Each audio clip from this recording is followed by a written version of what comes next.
Dnevni center Bivak v prostorih kluba Jedro že več let zelo dobro obratuje, saj se ga vsak teden znova udeleži veliko število zadovoljnih otrok in mladostnikov, ki v Bivaku potem preživljajo popoldneve. Sam program zelo dobro obratuje, a težava je v tem, da so Medvode velika občina, tako da mnogo otrok in mladostnikov ne more redno prihajati tja preživljati svojih popoldnevov. Zato se je občina Medvode v sodelovanju z javnim zavodom Sotočje odločila, da bo del mladinske strategije obsegal tudi odprtje nove enote dnevnega centra. Z 19. novembrom se je to potem tudi uresničilo, saj je svoja vrata odprl dnevni center v prostorih KUD-a Smlednik.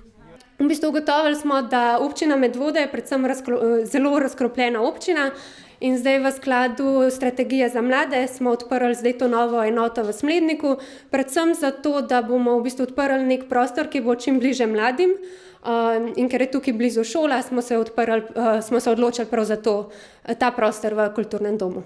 Dnevni center je odprt vsak ponedeljek in sredo od 13. do 17. in v svoje prostore vabi vse mlade od 7. do 9. razreda, da bodo skupaj z njimi preživeli produktivne popoldneve. Dnevni center v Smledniku bo odprt v ponedeljkih in pa sredah od 1 do 5 popoldne. Zdaj, kaj bomo delali? Z mladimi se bomo predvsem družili ob različnih socialnih in družabnih igrah. V načrtu imamo tudi kuharske delavnice, zdaj naslednji teden bomo na primer pekli palačinke.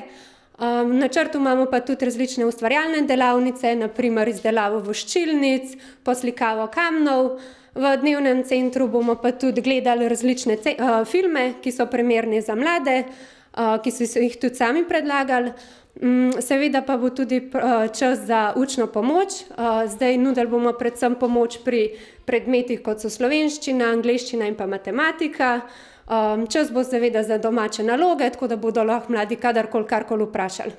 Prvi odzivi so zelo pozitivni. Mnogo mladih že zahaja v center, kjer skupaj z animatorjema Moniko in Pavlom preživljajo poučne in zabavne popoldneve. Povej, zakaj si se odločila, da boš hodila na ta center za mlade? Ja, kaj ful fajn, pa ful se skupaj družimo, pa tako. Dobar je. Zdaj rekli so, da jim je zelo zanimivo. Tudi imamo neko stalno ekipco 10 mladih, ki prihajajo tako ob ponedeljkih in pa sredah. Seveda pa pač vljudno vabim tudi vse ostale, da se nam pridružijo.